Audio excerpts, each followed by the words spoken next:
Well, let's get started. So I want to welcome everybody to this Residents Present. And we're really excited that Carol Hausman is going to be talking to us today on the Jewish healing movement and also about a course offering that she is planning to hold. So Carol and Bob joined Newbridge about 2 months ago. And Carol is a retired clinical psychologist and gerontologist. They moved from Washington, and they have 2 children who live in Newton and have 5 granddaughters in Newton. So they're very happy to be close to the family. Carol has taught at every level from elementary school in Harlem to college and at medical school, as well as having a clinical practice which concentrated on working with older adults. And rather than my summarizing what she's going to tell us about, it would be much better if we hear from her. So let me hand over to Carol. And Carol, welcome. Thank you. Good afternoon, everybody.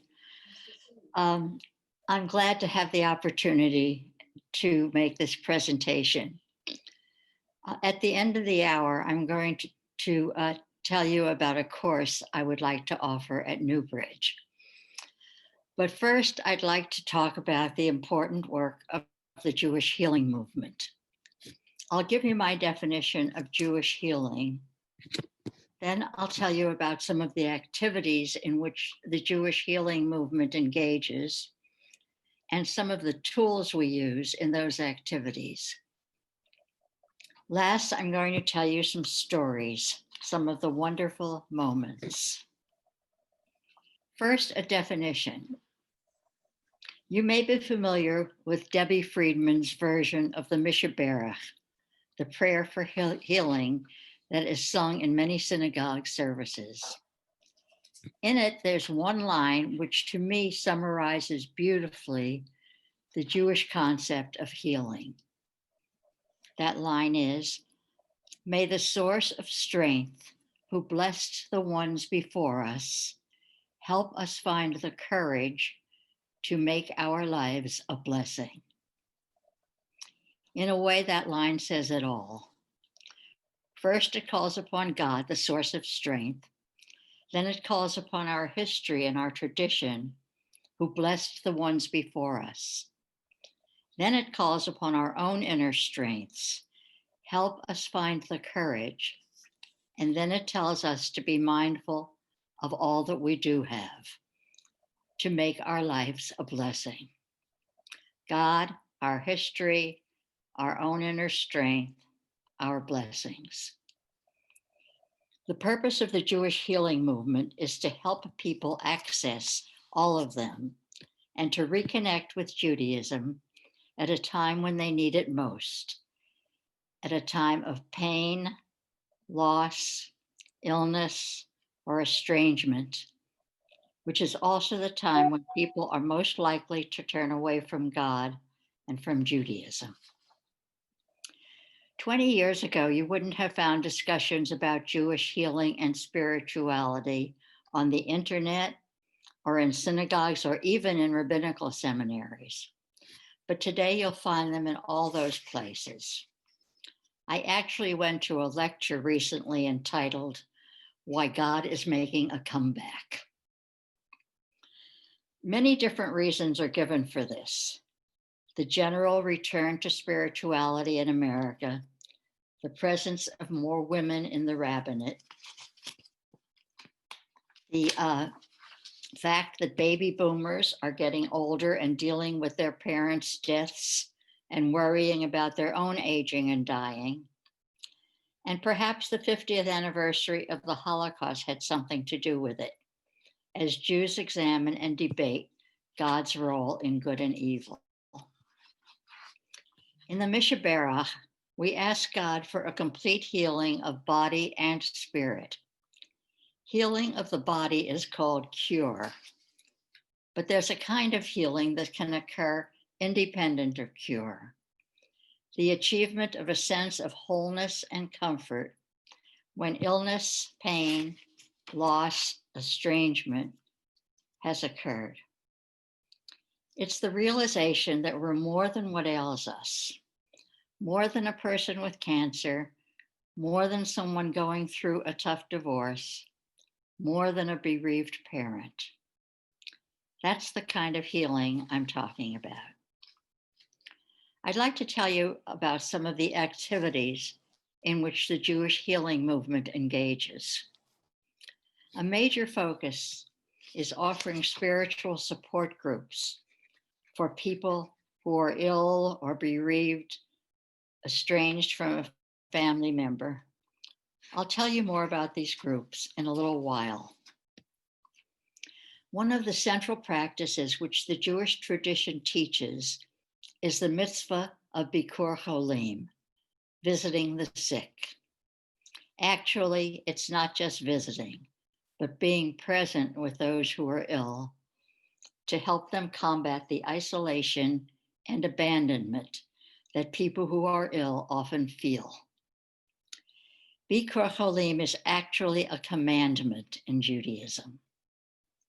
Rabbi Nancy Flam, one of the founders of the modern Jewish healing movement, explains this by reminding us that the mitzvot don't tell us to do something that we would naturally do anyway.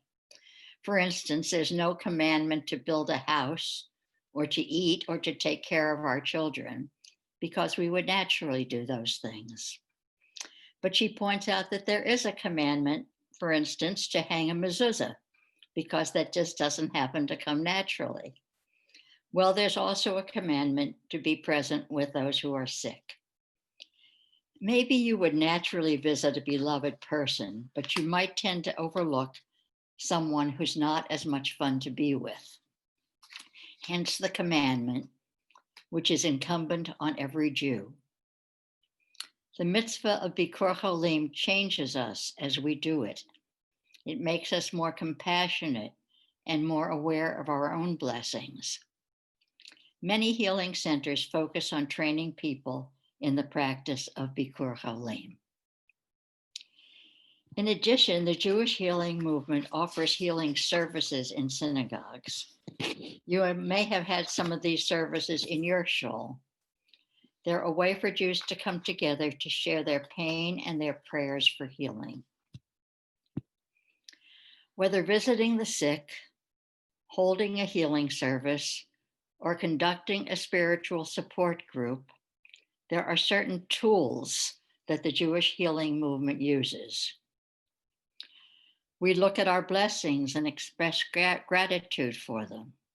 We sing, we meditate, we study, we pray, we practice forgiveness. We engage in acts of loving kindness. We provide a human presence to those who are suffering, and we acknowledge our brokenness. I want to say a few words about some of these tools: prayer, blessings, brokenness, and study. Prayer. Prayer is a kind of natural tool to use at a time of illness or loss, because it helps us be hopeful. It's the thing to do when we don't know what else to do. It may relax us, just like meditation, and be an opportunity for introspection and self-evaluation.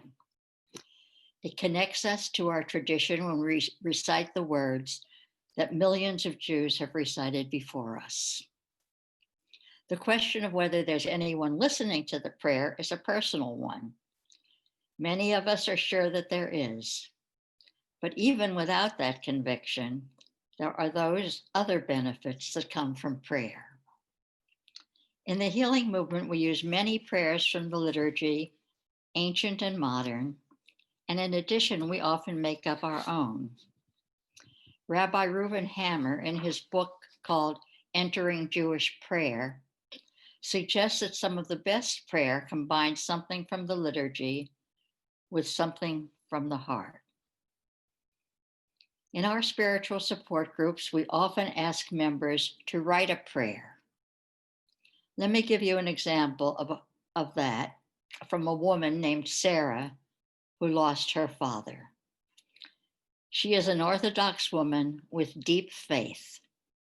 Here is what she wrote.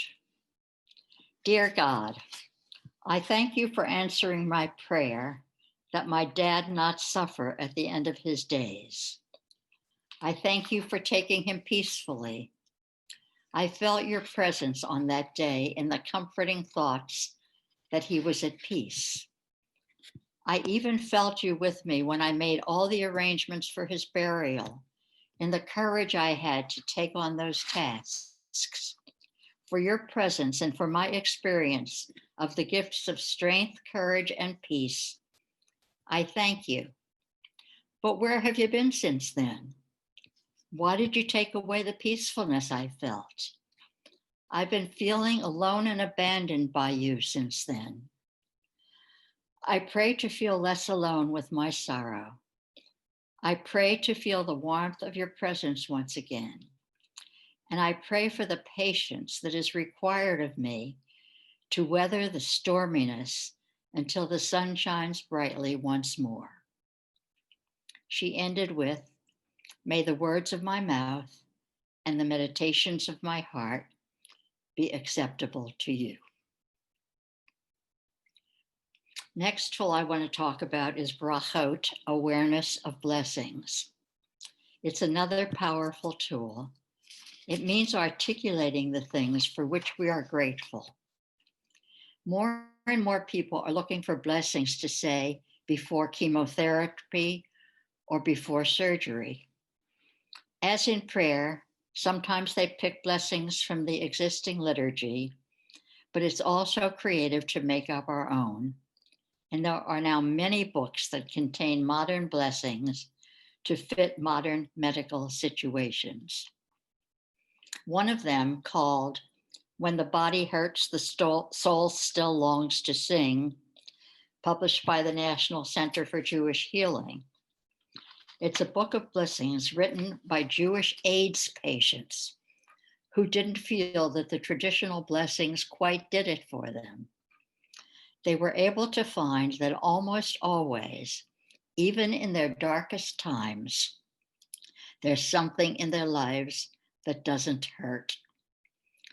I'll read you one of them. Let me not focus on what my body cannot do, but on what my body can do. Let me give thanks for what still works. For no matter what, my soul, which with each breath I take, is like the flicker of a candle within my being. In our illness groups, I sometimes ask, what is the blessing of your illness? At first, they think I'm crazy, but it's amazing what they eventually come up with. Brokenness.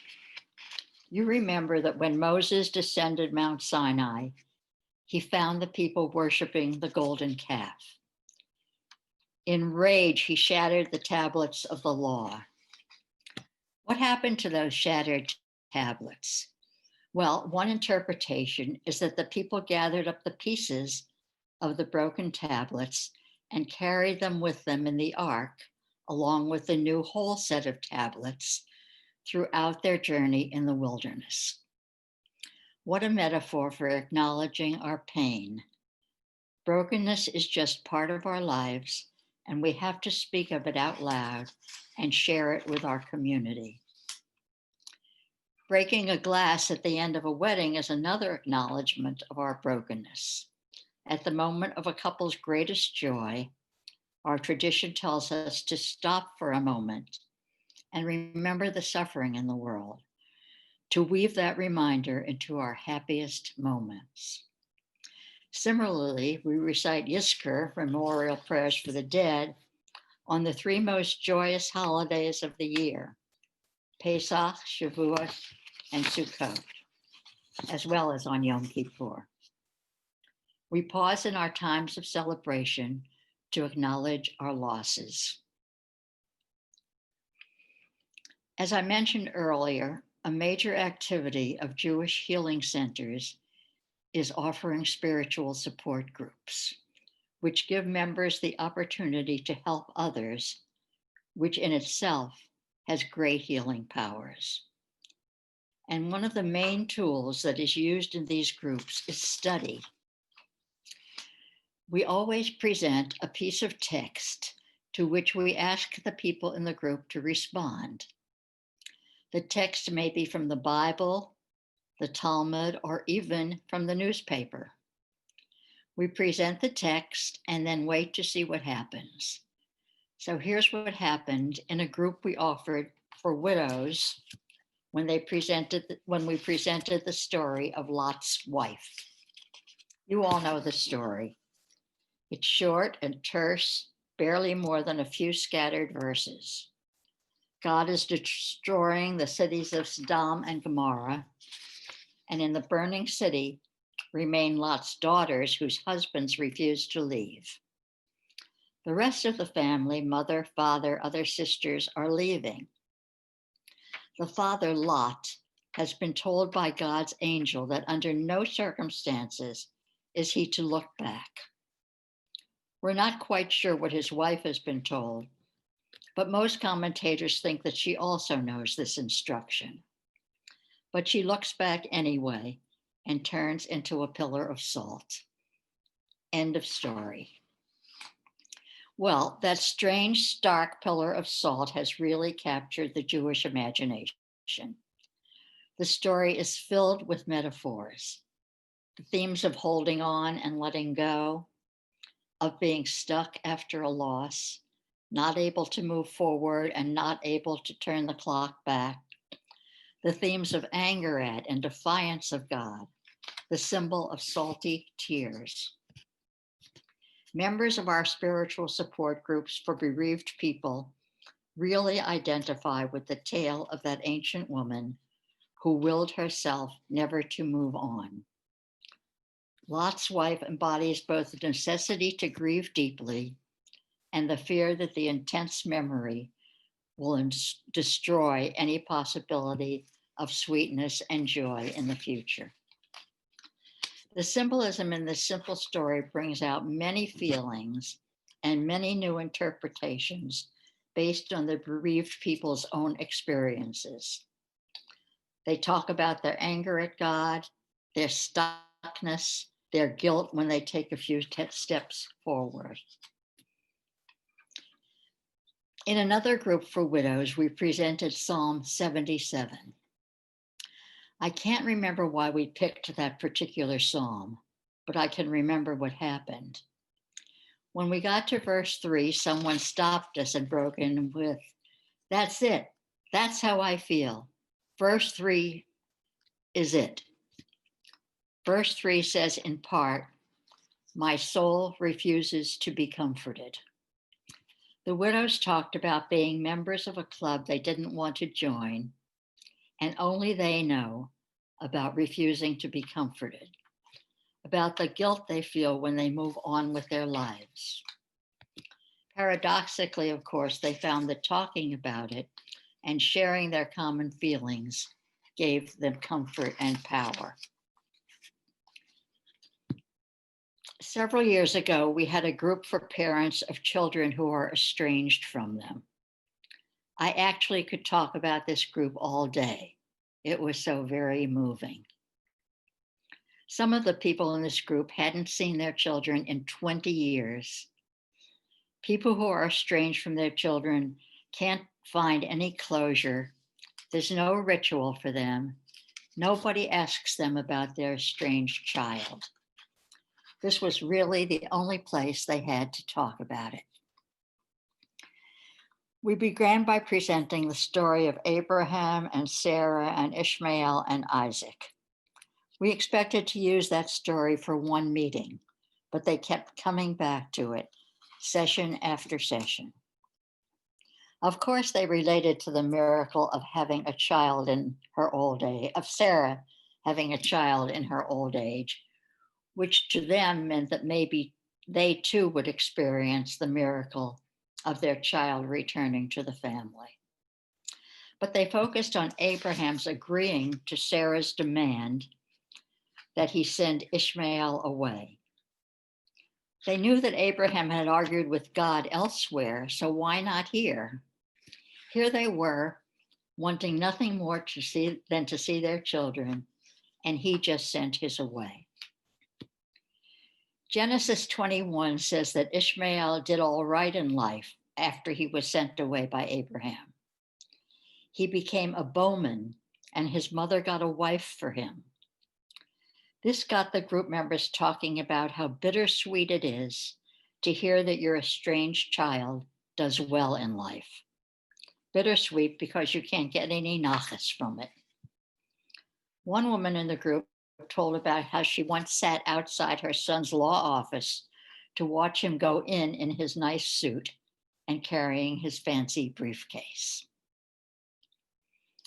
After we read about the Akedah, Abraham's near sacrifice of Isaac, where again they were angry with Abraham for not arguing with God, the group noticed that there is no mention of Isaac ever seeing Abraham again.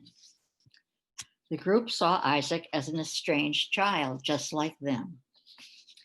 Seeing this estrangement in Abraham's case as the parents' responsibility made them start talking for the first time about the possibility of their own contribution to their child's estrangement. Later, it says that Abraham stayed in Beersheba and Sarah died in Kiryat Arba. Aha, they said, Abraham and Sarah got a divorce because of what Abraham nearly did to Isaac.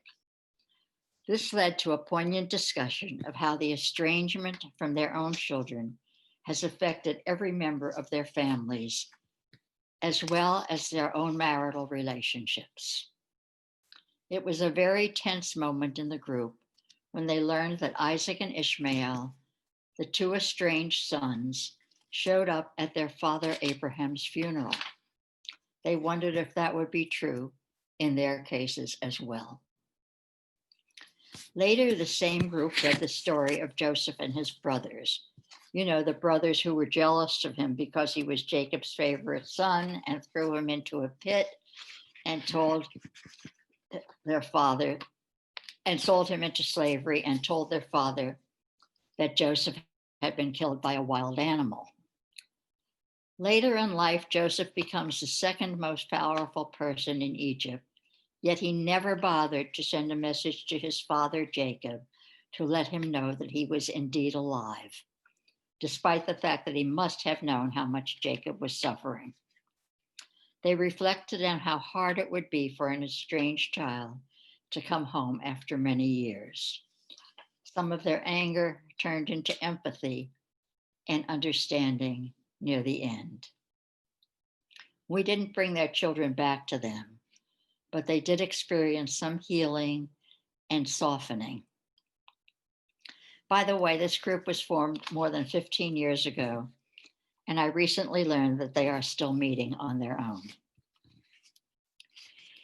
In all of our bereavement groups, we find a place to read a modern story by a woman named Rookie Billett about losing her child. In it, she notes that other people who had suffered deeply eventually were able to look happy, to dance at weddings, and she asks, could I too emerge from my pain and be my old self again? Could I possibly resume walking the streets of the world like an ordinary person? She goes on to talk about a friend who attended her shiva, who told her that she will meet her child again in 120 years in the world to come. But she wondered, how will we recognize those we loved when we meet them in the world to come? If they died young, will they have grown old? How will they know us? The answer, she said, is that we will recognize them because they will be clothed in the good deeds we do in their name. Yes, I could see my baby come toward me in the world to come, draped with tzedakah and chesed, the acts of charity and loving kindness, which I would do in her name. I would live for two. I would do all the good deeds and the mitzvot for myself, and I would also do the ones she had not lived to do. As much as I would sometimes feel, as a mother does, that I should have gone in her place, there was some unfathomable reason why I was still blessed with life. And I was going to use it, to cherish it, to live it as fully as I could. Well, as you can imagine, this is the passage we get the most calls about, even years later. Because when we read that story, people start planning their own deeds of tzedakah and chesed. One mother called to tell me about the playground they built in their son's nursery school in his memory. Another father's learning guitar, his son's favorite instrument, and is planning to teach it to inner city kids. One man volunteers at the Hebrew Home for the Aged every Monday, the day his son killed himself. And before he goes in, he prays and reminds himself that he is doing this in his son's memory. Last, I want to tell you about the reaction that a group of bereaved parents had to one particular line from Genesis. After Adam and Eve had lost two children, Cain killed Abel, and Cain was exiled, and Adam and Eve had been expelled from the Garden of Eden. A few verses later, it says, "And Adam knew his wife again, and she bore a son and called him his name Seth, which means gift." The bereaved parents got kind of quiet. It was as if the spirit and courage of that first famous couple had entered the room. Could they too enjoy and create again? One young father said, "Wow, I didn't know that part. I went to Hebrew school for years, but I never heard that." Then he smiled and said, "It's sweet and wonderful that they had another kid." A postscript to that group is that a few months ago, I got a letter from the young couple announcing that they had a baby, which they had decided to name Seth, except it was a girl. So they named her Aviva, which means spring, the season of their renewal and continuation. To be able to move forward enough to love and create once more after their terrible losses turned out to be the most central message of the Adam and Eve story. And in a way, it's the most central message of the whole Jewish healing movement. My prayer for all of us is that we continue to be able to move forward, to continue to love and create, no matter what pain and loss we may encounter in life. Thank you. So Carol, thank you. That was very moving. I'm sure there are questions. So if people can please indicate if you'd like to speak and ask questions to Carol. Or you can send them on the chat. Betty? Betty, you need to unmute yourself. Oh, good. Done. I too found this very, very moving. And as I was listening to all the different approaches that you use, I kept being reminded of similarities with what I know from Mayim Chaim, the local mikvah. And I'm wondering if you ever do anything jointly with this mikvah or any other mikvah in terms of the healing. Well, I'm familiar with Mayim Chaim, and I think it's a wonderful, beautiful place. We did once offer the new mikveh at a synagogue in Washington, and we did once offer an opportunity to come to the mikveh, and about 20 people showed up, and it was a really wonderful day.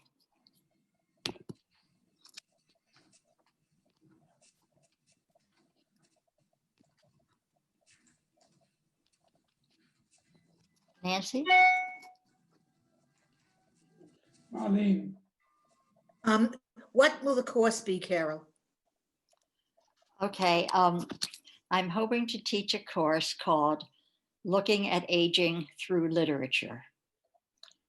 And it would meet once a month, and we would deal with a different book each month that has to do with a different aspect of aging.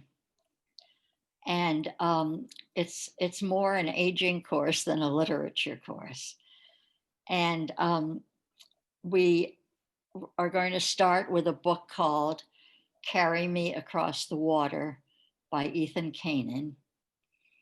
And then the other topics will be relationships, relationships with children, love, dementia, friendship, illness, death, meaning. And for each of those, we'll have a book that will, I hope, stimulate the discussion. I first taught this course at the Reconstructionist Rabbinical College in Philadelphia. And since then, I've taught it in many other places, and it's one of my favorite things to do. Sounds good. So if you'd like to join the course, call me. Our number is on the list.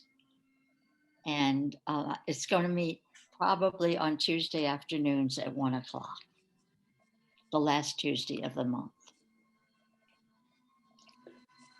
So I believe Nancy Kumar would like to ask a question.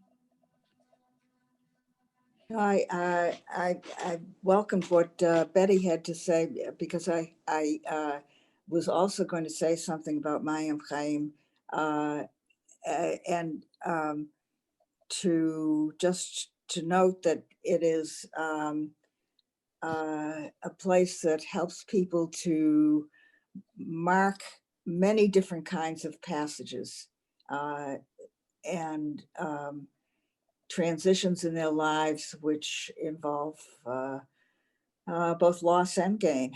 And my daughter, who is a graduate of the Reconstructionist Rabbinical College,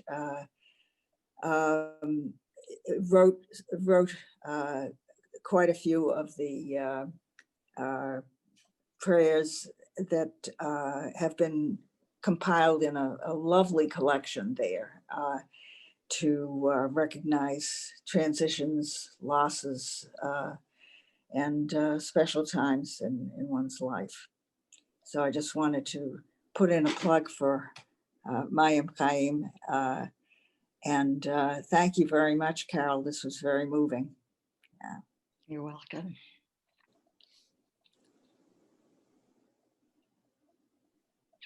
So other questions?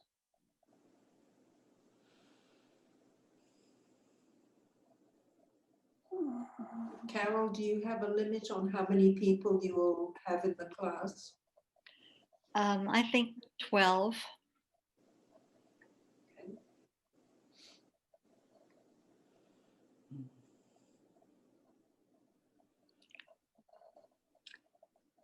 So thank you all for listening and for coming. Carol, maybe I could ask you to speak a little about, the stories that you told were all very moving. And I guess that the thing that strikes me is that what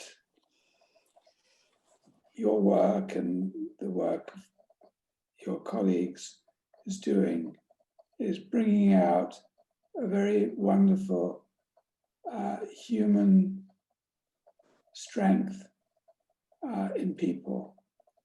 And often from adversity, good things come out. And I wonder if you'd like to comment on that. You wanted me to comment on it? Yeah. Well, I think you're absolutely right. I mean, when we ask people, for instance, about the blessing of their illness, they say things like, I never knew how many friends I had. I found other strengths that I didn't know I had. Um, I feel more empathic toward other people who are ill and things like that. Right. I mean, I guess I can share an experience that I had, that when I had my accident and became a paraplegic, I was in a rehab. And at the end of the 6 weeks in the rehab, there was a group that got together with a psychologist, and she went round and asked each person to tell their story and then to say how long each person felt it would take before they'd be able to get their lives back together. And each story was worse than the story before. And I guess I felt like I was the most fortunate of the whole group, even though my injury wasn't the least of theirs. But it was because I felt I had a family, I had a career that I could still pursue, and so on.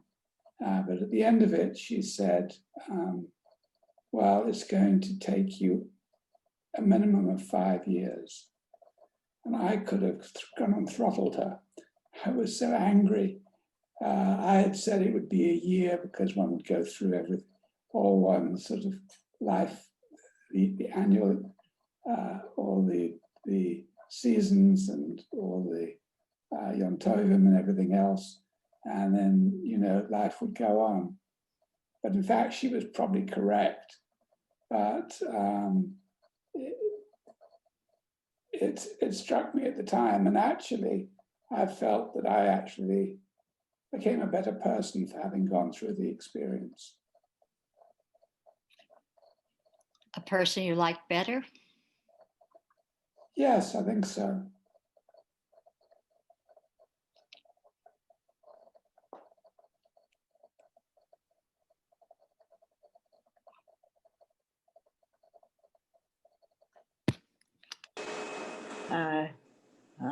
Nancy. I'll speak up again. Many years ago, I, along with another social worker, we led a group for cancer patients, and I'll never forget that when we raised the whole issue of the benefits of illness. And the initial reaction is always, what are you talking about? Right. I got cancer, what kind of benefits can there be from that? And then as they started to reflect, I remember one woman who said that when she was diagnosed, she said to her sisters, I've been carrying the burden of mother's care all these years, and no one has ever helped me. And it's time for you to step up and share this burden with me. And I'm not going to do it anymore. And she said it was the most amazing relief. And she could not have allowed herself, she couldn't have given herself permission to let go of this very heavy burden that she had if she hadn't had the cancer diagnosis. And she then began to take a look at other things she needed to let go of, and a whole change in a frame of mind. And I think that's, and that became a focus for the rest of the group also, and was very helpful. So That's a really good story. yes, it was. I've never forgotten it, and it's so many years ago.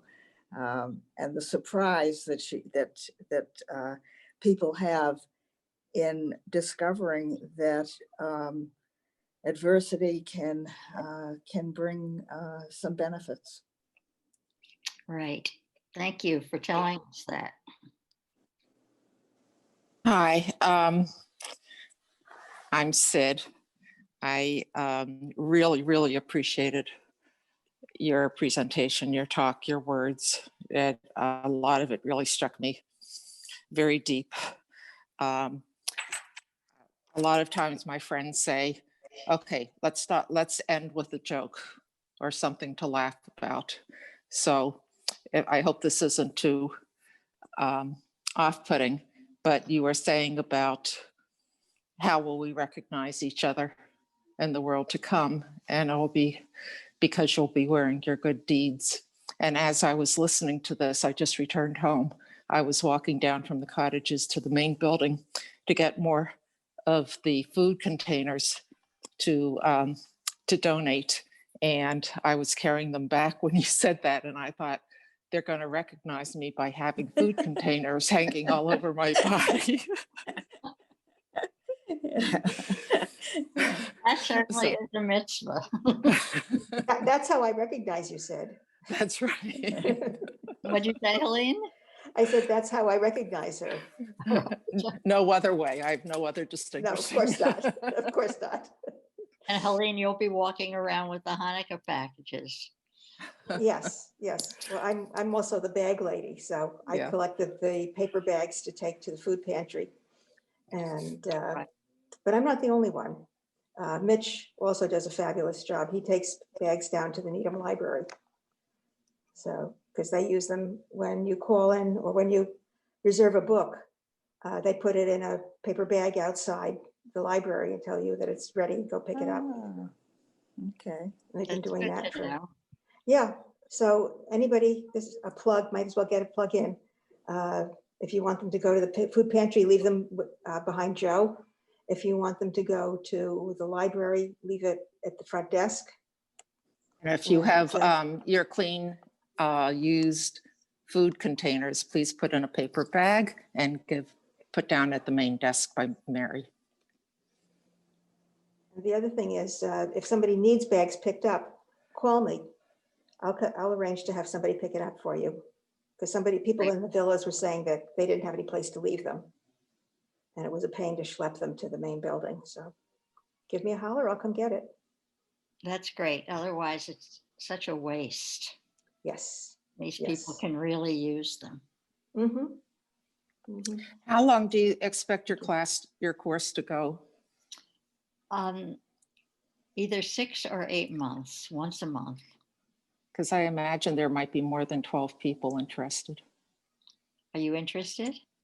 Yeah, but I feel that there are others that should be on the list before me.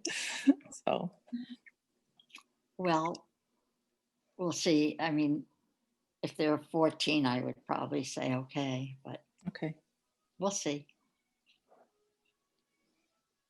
Could also run 2 and alternate the weeks if you have a lot of requests. It's coming Thank in you very- already. Yeah. Bob? Thank, Bob? Oh, it stopped. thank you very much, Carol. This is very informative, very interesting talk. Thank you. So if there are no other questions, then I'd like to thank Carol for the superb presentation, and thank you. And I know many people are going to be very interested in your course. And anyway, want to welcome both you and Bob to Newbridge. We're thrilled that you're here. Thank you so much. You're very welcome. Thank you all too.